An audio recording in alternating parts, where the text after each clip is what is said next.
tenente de esquadra Álvaro Luiz Pinto, ministro-presidente do Superior Tribunal Militar,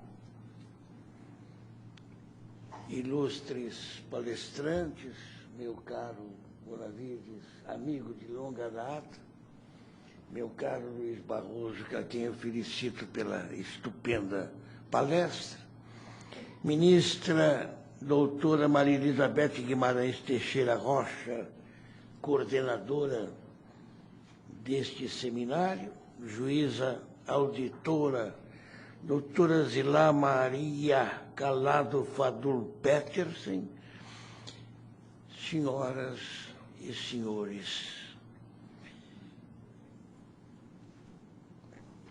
É incrível, mas o jovem de 16 anos ou de 17 anos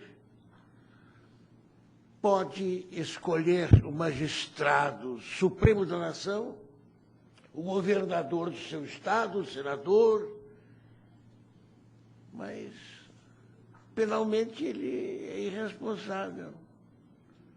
É incrível. Os estrangeiros que aqui estão vão ficar estarrecidos.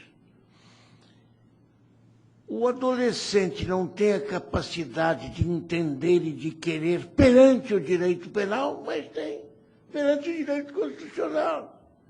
Pode votar, mas não pode responder pelo crime. Por quê? Eu não entendo.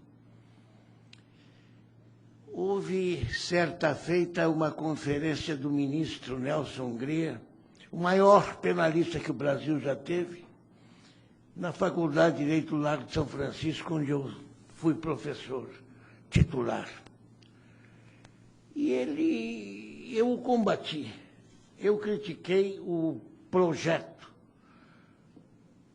E ele, no momento, não aceitou. Debateu o assunto comigo com aquela verve que lhe era peculiar. Terminada a conferência, eu estava na porta da Faculdade de Direito do Largo de São Francisco, em São Paulo, apoiado com os pés assim no muro de granito. Hungria me bate assim no corpo. Paulo José da Costa, você tem razão. A ficha caiu. Eu vou mudar. E mudou. Mudou o código que foi aprovado, mas que não entrou em vigor. Da seguinte forma, o jovem de 16 ou de 17 anos pode ser responsabilizado desde que o juiz faça uma perícia de que ele tenha a capacidade de entender e de querer. Mas continua 90%, 89% dos cidadãos brasileiros são favoráveis à redução da maioridade penal. Mas continua alguns. Um amigo meu diz, Paulo, mas as prisões já estão por demais abarrotadas. Se também os jovens de 16 e 17 anos forem apenados, as cadeias, não é esse o caso. A criminalidade no jovem de 16 e 17 anos é enorme. Nós temos que lutar contra a criminalidade, e a única maneira é essa. Porque a grande função da pena é a intimidação. Punitur ut nepecetur. Pune-se para que não se peque. Ou seja, a pena não regenera. Pelo contrário, a pena deteriora. Eu tenho um caso na minha vida profissional. Certa feita, quando eu fui à Casa de Detenção de São Paulo, encontrei-me lá com um conhecido meu. Eu digo, ué, Paulo, o que você está fazendo aqui? Ele disse, eu preferi vir para a cadeia do que pagar a pensão àquela desavergonhada. Pois sabem os senhores, ele não precisava de regeneração, porque ele não praticou crime nenhum. Podem ficar os senhores estarrecidos que ele saiu da cadeia estelionatário. Aprendeu. A pena não só não o recuperou, como o deteriorou, o corrompeu. Então, se a grande função da pena, indubitavelmente, é a intimidação, nós precisamos intimidar, já que estamos lutando contra a criminalidade e já que a grande faixa etária dos jovens de 17 anos e 16 anos estão aí, é preciso penalizá-los. O Instituto do Menor e do Adolescente os penaliza no máximo com 3 anos. Isso é ridículo. Isso é absurdo, inaceitável. Temos que igualar, quer dizer que ele pode votar e não pode responder pelo crime. Não tem aquilo que os italianos chamam de capacità di intendere e di volere. Quer dizer, pode ser que isto, em 1942, quando da feitura do Código, fosse até verdade. Mas muita água rolou por baixo da ponte. A realidade brasileira hoje não é essa. Ou é? Claro que não.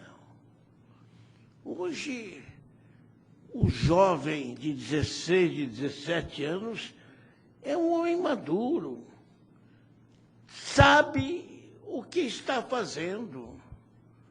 Se ele pode votar, por que não pode responder pelo crime que pratica? Eu, sinceramente, eu não entendo. Diz que não podem haver debates, mas eu vou fazer, vou contrariar. Quem é daqui que é desfavorável à redução? É, por quê? Eu não tenho 45 minutos para justificar. Também é. Por quê? Se o direito constitucional, por que o jovem pode votar e não pode responder pelo crime? Não pode, deve responder pelo crime, ou não é assim? Eu também não vou falar 45, vou falar 1 minuto só. Há uma razão pragmática, que é esse que o amigo do senhor se manifestou. Quer dizer, há mais de 200 mil mandados de prisão não cumpridos e, portanto, pragmaticamente não se justifica aumentar a clientela. E eu acho que há, professor, uma razão que eu consideraria moral.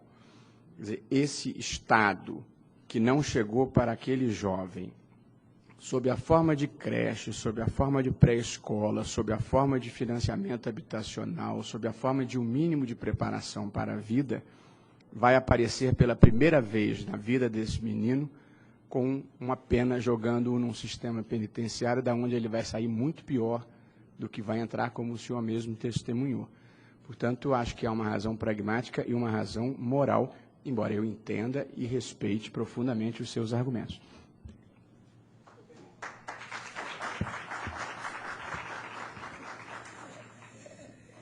Não é o fato de ele ser encarcerado que irá corrompê-lo.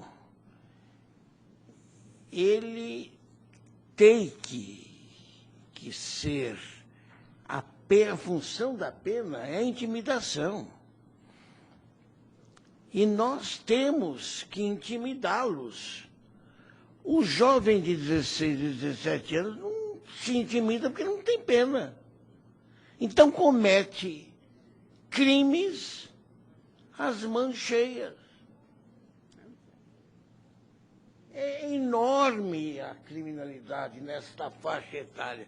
Em qualquer banda ou quadrilha, eles sempre escolhem o menor, o de 16 ou 17 anos, para responder pelo crime. É um absurdo. O que seria necessário seria uma reforma do Código Penal, inclusive com relação à prisão civil.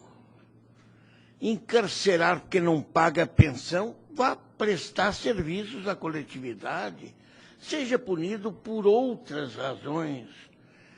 Temos que esvaziar as nossas cadeias com certos crimes, certos delitos menos graves, para punir somente os mais graves. A prisão civil, por exemplo, não se justifica. Uma já foi abolida, a da dívida, o fiel depositário. Mas resta a prisão administrativa, o que é um absurdo. Não é que se deva não pagar a pensão, pague-se.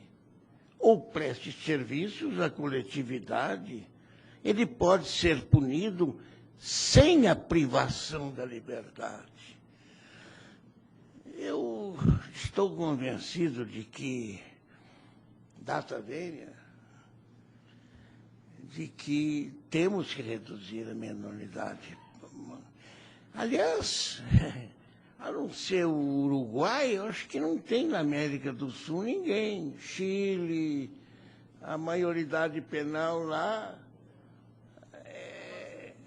é quantos anos? 14 anos! Eu estou pedindo 16!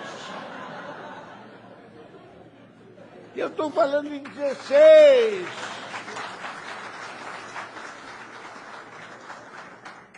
Eu não vou adotar a posição inglesa. 10 anos é muito pouco. Mas 14, a Argentina está indo para 14. E nós ficamos com 18. Isso é uma barbaridade. Não dá para aceitar. Nós temos que intimidá-los. A grande função da pena é esta, punitur ut ne pessetur, é a intimidação, já que não é a reeducação, o ideal seria que fosse, é a intimidação, temos que intimidá-los para que reduzamos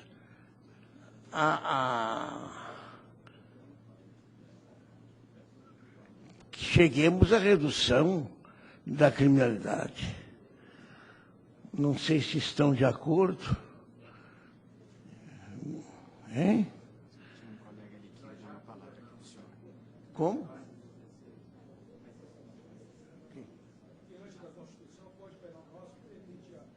Houve um caso famoso aqui de um político, que hoje é conhecido aí no Brasil, no político aí, e esse rapaz, brilhante, de 16 anos, numa carta maravilhosa, que hoje só intelectual teria a capacidade de escrever, e ele era um ativista político. Então, ele foi condenado pelo tribunal, porque mandou um juiz, o juiz submeteu a perícia disse que ele tinha capacidade de entender o caráter ilícito Do fato.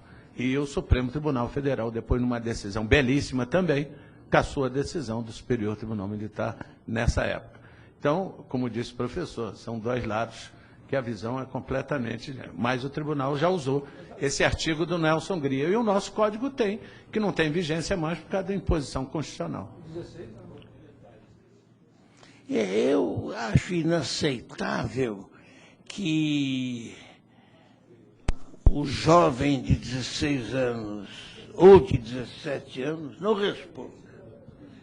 Ele tem a capacidade de entender e de querer, ele é responsável, talvez não fosse quando da feitura do código, mas muita água rolou por baixo da ponte. houve um amadurecimento indiscutível.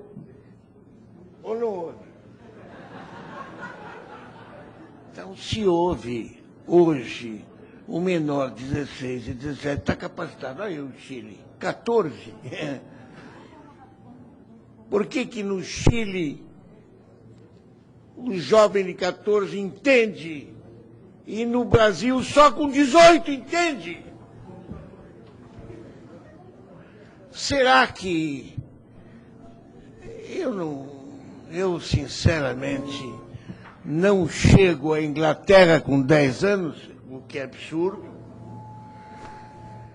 mas, meu caro ministro Data Vênia, eu defendo ardorosamente a redução da capacidade penal, pelo menos para 16 anos.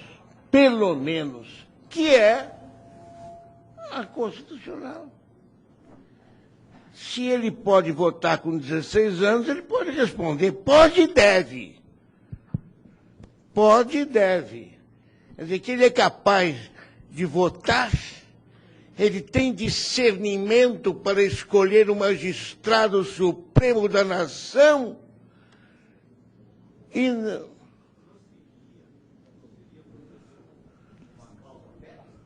É uma cláusula pétrea. Uma cláusula pétrea?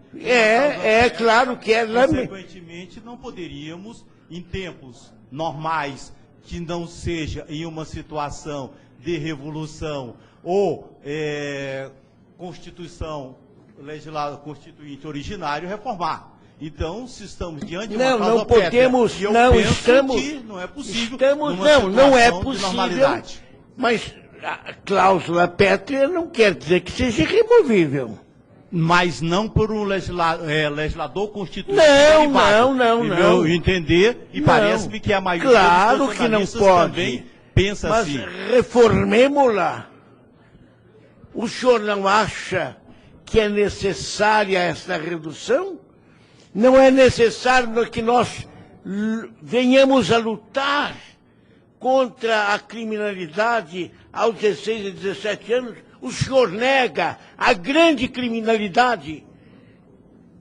A criminalidade de 16 e 17 anos, estatisticamente, é enorme.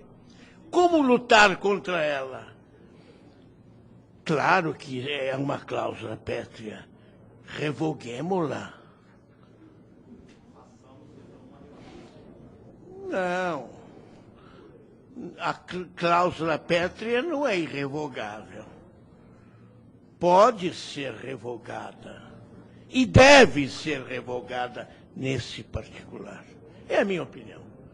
Se eu estiver errado, eram as minhas considerações. Professor, muito obrigado. Professor. Por favor. A minha breve intervenção, apesar de não ser meu espaço de manobra habitual, eu sou mais voltado às ciências exatas e, por isso, vou ao pragmatismo.